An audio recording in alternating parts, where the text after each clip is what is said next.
بسم الله الرحمن الرحيم.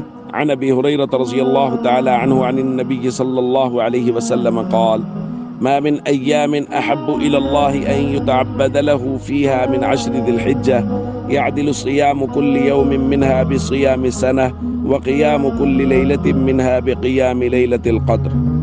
رواہ ترمذی۔ نبی کریم صلی اللہ علیہ وسلم نے ارشاد فرمایا، ذی الحج کے ابتدائی 10 دنوں سے بڑھ کر کوئی دن ایسا نہیں جس کی عبادت اللہ کو زیادہ محبوب ہو۔ ان ایام میں سے ہر دن کا روزہ سال بھر کے روزوں کے برابر ثواب رکھتا ہے، اور ان کی ہر رات کا قیام لیلۃ القدر کے قیام کے برابر ثواب رکھتا ہے۔ دوستو، عشرہ ذی الحج کے فضائل بیان کیے جا رہے ہیں، یعنی ذی الحج کے پہلے 10 دن ان میں اللہ کو اپنی عبادت بے حد محبوب ہے، اور جیسا کہ آج کی حدیث میں الفاظ بھی یہی ہیں، ان یتعبد لہ فیہا، کہ ان دنوں میں عبادت کرنا اللہ کو بے حد محبوب ہے۔ اور خاص طور پہ آج کی تاریخ میں ہم بات کریں گے ان دنوں کے روزے کی۔ حضور علیہ الصلوۃ والسلام نے فرمایا، یعدل صیام کل یوم منہا بصیام سنہ۔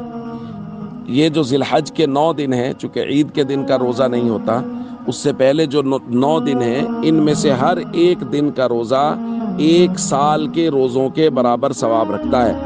اور حضور نے فرمایا، ہر رات کا قیام لیلۃ القدر کے قیام کے برابر ثواب رکھتا ہے۔ تو دوستو، ہم سب کو اس بات کا اہتمام کرنا چاہیے، جن لوگوں کے ذمے کوئی تھکا دینے والا کام نہیں ہے، جیسے بعض لوگ مزدوری کرتے ہیں یا کچھ اور ایسے کام، تو وہ لوگ تو ظاہر ہے ان کے لیے مشکل ہے، لیکن وہ لوگ جن کو فرصت ہوتی ہے، یا جو دفتر میں بیٹھ کے صرف کام کرنا ہوتا ہے، بیٹھ کے انہوں نے کوئی نہ کوئی دفتری کام دیکھنا ہوتا ہے، ان کو چاہیے کہ وہ ضرور روزے رکھ لیں، چونکہ روزہ رکھنے سے اللہ رب العزت کا قرب حاصل ہوتا ہے، جیسا کہ ہم نے کل بات کی تھی۔